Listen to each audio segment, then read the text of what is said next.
And we're live. Okay, guys, how you doing today? This will be a quick one. I just wanted to give you a brief update, plus set the stage for tomorrow's open mic that I'm going to set up.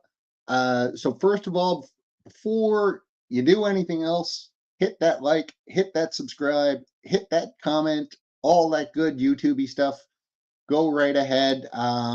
Just one update. I have scheduled an open mic for tomorrow at which would be Sunday, June 21st, Father's Day, at 2 p.m. Eastern Standard Time. So if you're interested to chat all things politics, come on. You can join the live stream yourself and we can have a chat. If you've never done an open mic before, they're a lot of fun. So tomorrow at 2 p.m. on this channel, check me out and we'll talk about all things geopolitics. So looking forward to seeing people there. The link to the open mic is down in the description below. So check me out, hit that little notification bell. So it'll notify you when we're about to start tomorrow at 2. And that's all the administrative stuff out of the way. Other than that, hope you're having a good day. And if you're like me, you went out and you bought the weed in bulk today. I got 8 ounces. That should last me a little over a week. So, yeah, to each their own, eh? I've got this hammock out in the backyard that I call the cannabis hammock, and I spent a lot of time there just listening to podcasts. So, what did I want to provide an update on? So, I guess basically, from my last update that I provided, I guess 3 days ago, a lot have happened. First and foremost, I added a new sticker RAM to my laptop, so I hope that the buffering issues are now gone. It seems to be working a lot faster, so that's good. Oh, hey, Wayne there. How you doing there, bud? And then, so Wayne, I'm doing the live stream tomorrow at 2. I don't know if you just got my message, but tomorrow at 2 is when the live stream starts. Hope to see you there. This is a real quick update based on what I said previously. If you recall in the previous update that I provided, the MOU was signed. Now, at the time, the MOU, I guess this would have been Tuesday. Yeah, the MOU hadn't been made public. Now it is public, and basically the MOU that we reviewed back in episode 41, same as what was published. So that is the MOU, it looks like. Long story short, the good folks down in the U.S., after a lot of wrangling, Trump ended up signing it on Sunday, and so that was where we were. Now, if you recall, what I had said in the last episode I did was I'm very hesitant to believe that any of this is going to happen. I think the United States is agreement incapable. And also, I don't think Trump has a lot of power to actually do some of the things that are within the MOU. For example, removing sanctions and all that good stuff. I think would need the approval of Congress. And honestly, it's a uniparty. You know, like everywhere these days in the West, you know, you can have any political party as long as it's black, right? So I think that what's ultimately going to end up happening is what I had said in the last episode is they'll string this along and they'll get Syria involved in it. So the day after I posted my last one, Trump came out and he said this. So let me just. We'll do it. I think Israel can do a much better job on it. Syria would love to do it. I was very responsible for the gentleman at Syria that's now the president of Syria. He's done a tremendous job. He's put that country together in a year and a half. Sort of like our country, a year and a half. It's pretty similar size. They said, please don't put him there. He's a very violent man. Al-Qaeda. They said, well, I know one thing, a Boy Scout's not going to work. And he's actually done a very good job. He'd love to go in it. You know, Hezbollah is an enemy of his, and he'd go in but he wouldn't knock down buildings every time he hears there's somebody. He'd just go and get them with precision. But I don't know that people want that. Maybe they don't. Maybe Lebanon doesn't. We have to be guided a little bit by Lebanon. And by the way, the president is going to be coming, Prime Minister, President, going to be coming over to see us very shortly, over the next week or two. Good man. He's, man is living. What a tough life he's got, because he's got tough groups of people. And it's amazing. Amazing there is a Lebanon with all they've been through. They have been treated worse than just about, I think, anybody. Disrespected incredibly. Look at poor Marco Rubio in the background, wishing he'd rather be anywhere but there, eh? I mean, that's the game plan.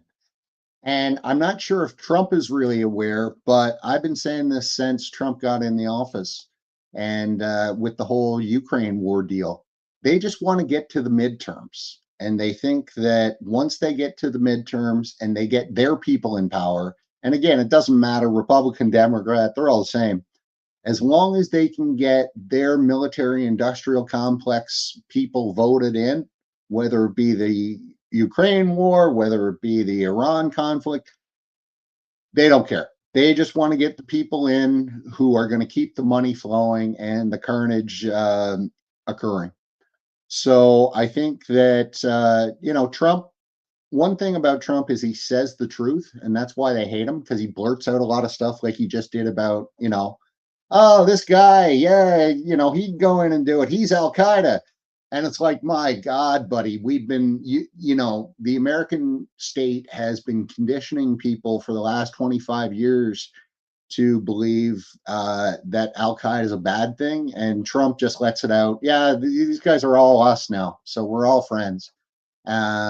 So if you bought into the fiction that the Al Qaedas and the ISISes of the world are anything but an American invention, you're probably kind of stupid, because there's just too much evidence to suggest otherwise. And Trump just says it, yeah, we brought this Al Qaeda guy and we put him in power and he'll go do it for us because he's a puppet. He's always been a puppet. So it's a sobering time for a lot of people who bought into the propaganda. It must be. And, hey, I was one of them too. Back 20 years ago, I was like, yeah, fuck Al Qaeda. Now I'm realized, well, geez, the least I got to worry about is Al Qaeda. So that's the game plan. They're just trying to buy time now. And that's why the MOU was never going to work, because it's typical of the Americans. They agree to a deal and then they don't honor it. Just ask the Russians from Minsk 1 and Minsk 2. So lo and behold, as predicted, we didn't get too far, but Israel kept bombing Beirut, and they said that they weren't going to leave Lebanon, which was literally the very first point of the 14 points. So then today, Iran came out and said, no, Strait of Hormuz is closed again. Strait of Hormuz is closed again, and you guys need to honor your commitments, basically. So now we've got a big situation whereby we've got J.D. Vance hopped on a plane today. He's heading over to Switzerland to spearhead discussions with the Iranians. The other thing that I heard was that the Qatari foreign minister is also going to be there tomorrow. So what that indicates to me, the Qataris are the money men, right? Like you can't ask the U.S. Like the U.S. is not going to give 300. The U.S. doesn't have 300 billion. They don't have any money. U.S. is broke, man. They're like, that cousin that you have that's always looking for a buck. He's like Cousin Eddie from, remember the National Lampoon's Vacation movies, Cousin Eddie? That's America. He doesn't have any money. The U.S. doesn't have any money to give. They're not going to release sanctions. They're not going to contribute to 300 billion. The Middle Eastern players, though, probably will. And as I said in a couple episodes ago, it was the Qataris who were there on Sunday offering to bribe Iran with their own money, saying we'll release sanctions. What I suspect is, as one of the conditions in the 14 points was that Iran was supposed to get a certain portion of their sanctions money back. I think why the foreign minister will be there from Qatar is they've got the money to make that happen, whereas the U.S. doesn't. So we'll see tomorrow what comes of it. But I think unless we start to see a lot of movement on the American side to honor the commitments of the MOU, we're not going to see much. And maybe that's what the Americans want too. Like I said, they just want to drag this out until they can get to the midterm elections, and then we'll go from there. But I think everything is stemming right now on getting Donald Trump out by hook or by crook. So there's that. Anyway, I think I'll leave it there because this just wanted to be a real quick update to talk about the open mic tomorrow. Hope to see you there, and hit that like, subscribe button, hit the notification button, and we'll talk more about that as well as some other things going on. Apparently, Keir Starmer in the UK, he'll be resigning tomorrow. Be honest with you, I gave up counting British prime ministers after David Cameron because there's just been so many of them. That's kind of they all kind of merge, blur into one person. And yeah, we can talk about whatever. The cool thing about the open mic is you can come on and you can pick whatever topic you want. So hope to see you there. For all you fathers out there. Oh, the other thing I want to show you too. So Trump, this is how nutty and chaotic everything is. So Trump just today, he threatens U.S. tolls in the strait if they don't have a deal in 60 days. So the guy is batshit crazy. The U.S. is flailing about, and there is what it is. What it is. For all you dads out there, tomorrow is the big day for us. I don't have a scoop of crazy for you today, but I did pull this up. Technically, Father's Day is Motherfucker's Day. So I thought that was funny. So, to all you dads out there, get your piece tonight. Get your piece. You know what I mean? Say, listen, lady, Father's Day tomorrow. Crack me off some. So, that is it for me. Hope to see you tomorrow, and we'll check you on the next one. Cheers, guys. Have a great day.